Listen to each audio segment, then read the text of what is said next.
माघ मास महात्म्य कथा 16वां अध्याय।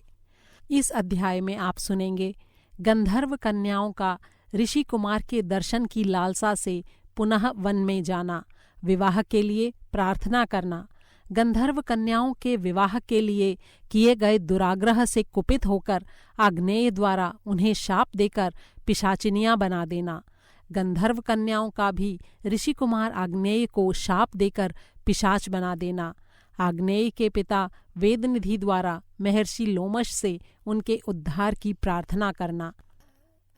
इतनी कथा सुनाकर महर्षि वशिष्ठ बोले, हे राजन, अपने अपने बिस्तरों पर अचेत मूर्छित पड़ी उन गंधर्व कन्याओं को देखकर उनकी माताएं बड़ी ही व्याकुल होकर उनके समीप आईं। अपनी पुत्रियों की ऐसी दशा देखकर गंधर्व पत्नियों ने उन्हें गुलाब जल के छींटे देकर चैतन्य करने का प्रयास किया। अपनी पुत्रियों को मूर्छा से मुक्त कर गंधर्व पत्नियों ने गंभीर होकर उनसे पूछा, हे पुत्रियों, तुम्हारी ऐसी दशा किस कारण हुई और आज तुम सबने गौरी पूजन में इतना विलंब क्यों किया? अपनी माताओं के प्रश्न सुनकर गंधर्व कन्याएं बोलीं, हे माताओं, आज हम जल विहार के लिए सरोवर पर गई थीं। जब हम वहाँ गौरी पूजा कर रही थीं, उसी समय अनेकों किन्नर बालिकाएं वहाँ आ गईं। हमें सरोवर पर सामूहिक नृत्य और गायन में मग्न हो जाने के कारण समय का ध्यान ही न रहा। इसी कारणवश हमारे लौटने में विलंब हो गया। आज हमने नित्य से बहुत अधिक नृत्य, गायन और संगीत में परिश्रम किया है। साथ ही पदयात्रा करके लौटने के श्रम के कारण हम बहुत ही थकी हुई और परेशान हैं। यही कारण है कि हम कांपते हुए बिस्तरों पर गिर पड़ीं और मूर्छित हो गईं। हे माताओं, थके होने के कारण इस समय हमें ज्वर सा महसूस हो रहा है। हम भूख और प्यास से रहित हैं। हमें शीत का अनुभव हो रहा है और बात करने में भी कष्ट हो रहा है। इसलिए आप कृपा कर हमें थोड़ी देर विश्राम करने दें। इस प्रकार वो रात्रि उन गंधर्व कन्याओं ने अनिद्रा और व्याकुलता में व्यतीत की। हे राजन, जब भगवान सूर्य ने पूर्व दिशा में अपनी लालिमा बिखेर कर अपना मुख दिखलाया, तो उन गंधर्व कन्याओं ने अपने जीवन का सुप्रभात अनुभव करके शय्या त्याग कर दैनिक कर्मों से निवृत्त हो स्नान आदि कर वस्त्राभूषण और परिधान से सुसज्जित होकर अपनी माताओं से गौरी पूजन का बहाना बनाकर आज्ञा प्राप्त की और ऋषि कुमार के दर्शन की लालसा से फिर से वन के लिए प्रस्थान किया। हे राजन, सरोवर के तट पर पहुंचकर उन पांचों कुमारियों ने पहले की ही तरह धूप, दीप, चंदन और पुष्पों से भगवती पार्वती की पूजा की और नृत्य गायन करती हुई वहीं बैठ गईं। इसी समय संयोगवश ऋषि कुमार आग्नेय भी अपने पिता के आश्रम से चलकर स्नान करने के लिए सरोवर के तट पर आ पहुंचा। आग्नेय को वहां आया देख वे गंधर्व कुमारियां हर्ष से विभोर होकर प्रफुल्लित हो उठीं। उनके नेत्र हर्ष से चमकने लगे। जैसे रात्रि के उत्तरार्ध में कमलिनियां खिल उठती हैं, वैसे ही वे पांचों कुमारियां भी खिल उठीं। उन्होंने ऋषि कुमार को चारों ओर से घेर लिया और उन्हें उलाहने देते हुए कहा, हे धूर्त कुमार, कल तुम कहाँ अदृश्य हो गए थे, किंतु आज तुम्हारा निकल जाना असंभव है।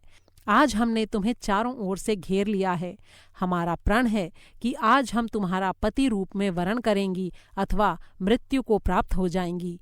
हे राजन, उन गंधर्व कुमारियों से चारों ओर से घिरा हुआ ऋषिपुत्र आग्नेय गंभीर होकर कोमल स्वर में बोला, हे गंधर्व कुमारियों, तुम अपनी रुचि और ज्ञान के अनुसार उत्तम, शुभ, अनुकूल और रुचिकर वचन कह रही हो, लेकिन मुझे क्षमा करो। मैं ब्रह्मचर्य आश्रम में रहकर गुरुकुल में वेदों का अध्ययन करता हूँ और इस समय विवाह करने में बिल्कुल असमर्थ हूँ। विवाह करना अभी मेरा धर्म नहीं है।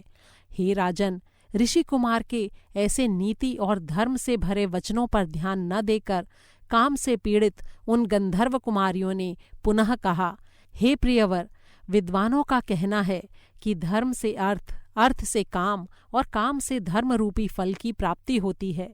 शास्त्रों का ऐसा ही कथन है।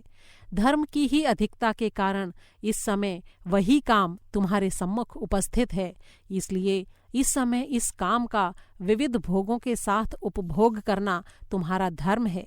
ऐसा करके तुम्हें ये पृथ्वी स्वर्ग के समान प्रतीत होगी। गंधर्व कुमारियों के ऐसे वचन सुनकर आग्नेय ने कहा, हे कुमारियों, आपका कथन किसी अंश तक सत्य है, लेकिन मैं अपने ब्रह्मचर्य व्रत को पूर्ण करने और समाप्त करने के पश्चात ही अपने गुरु की आज्ञा प्राप्त करके विवाह करूँगा, उससे पहले बिल्कुल नहीं करूँगा। तब उन कुमारियों ने कहा, हे ऋषि कुमार, जरा विचार करो, कहाँ हम उत्तम सुंदरियाँ और कहाँ तुम तपस्वियों का वेश धारण किए हुए बटुक तपस्वी। हमारे तुम्हारे बीच कितनी असमानता है। ये स्थिति पूर्ण सत्य है, लेकिन ईश्वर के विधान द्वारा ही ये असमान विषम संयोग हुआ है कि हमारा तुम्हारा मिलन हुआ है। इसलिए अब तुम संकोच त्याग कर हमारा पाणी ग्रहण करो और हमें अनुग्रहित करो। तुम्हारे वियोग में हम जीवित नहीं रह पाएंगी। गंधर्व कन्याओं के ये वचन सुनकर ऋषि कुमार आग्नेय ने कहा, हे सुंदरियों, जो मनुष्य धर्म को ही एकमात्र रूप से अपना सर्वस्व धन समझते हैं, वे भला धर्म का परित्याग करने का साहस कैसे कर सकते हैं।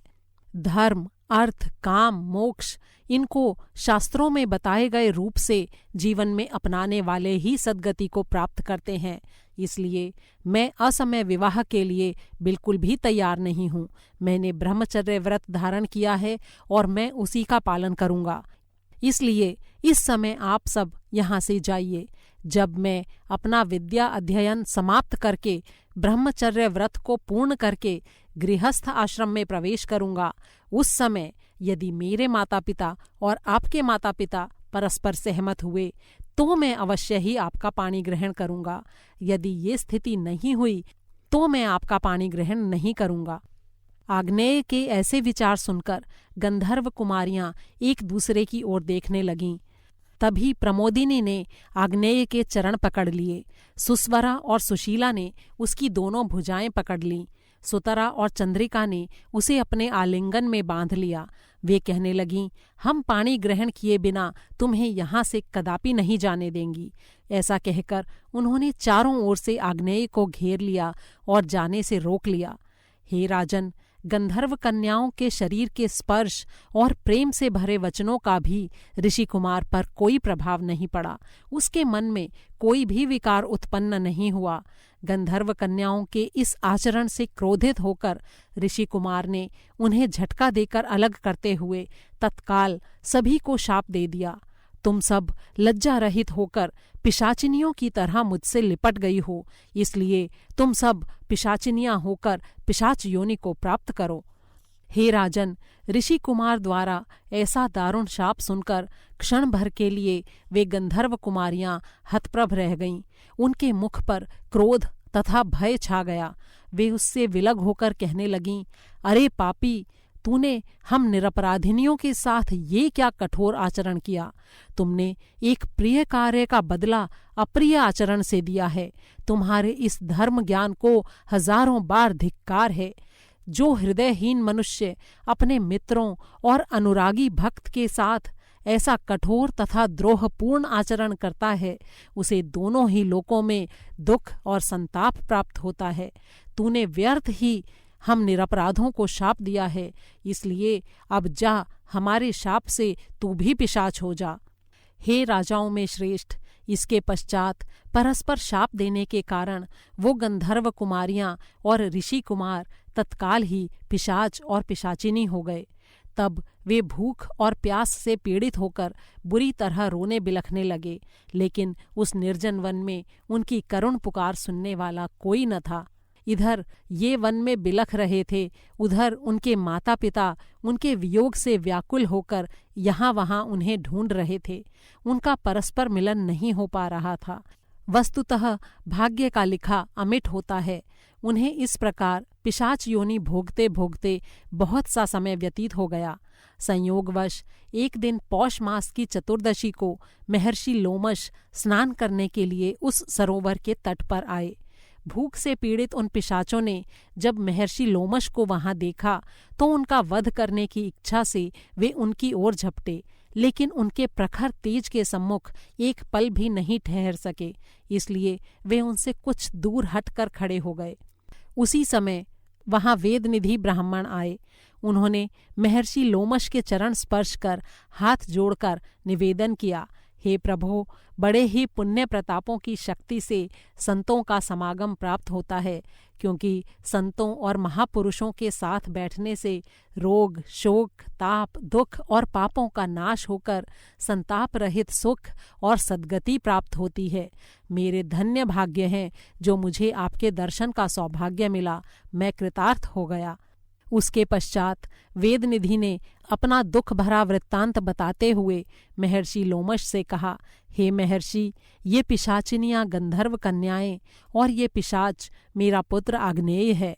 ये सब परस्पर एक दूसरे को शाप देने के कारण पिशाच योनि में भटक रहे हैं। हे ऋषिवर, अब कृपा करके आप अपने तपोबल से इन सब का उद्धार कीजिए। जैसे सूर्य का उदय अंधकार का नाश करता है, वैसे ही संतों का समागम पापों का नाश करता है। हे राजन, वेदनिधि के करुणापूर्ण निवेदन को सुनकर महर्षि लोमश का संत चित्त दया से भर गया। उन्होंने पुत्र के दुख से दुखी वेदनिधि को सांत्वना देते हुए कहा, हे विप्रवर, अब मैं आपके सम्मुख उस पापनाशी दिव्य धर्म का वर्णन करूँगा जिसके द्वारा इनका ये शाप नष्ट हो जाएगा। इति श्री माघ मास महात्म्ये भाषा टीकायाम षोडशोऽध्यायः सम्पूर्णम्। 16वां अध्याय समाप्त हुआ।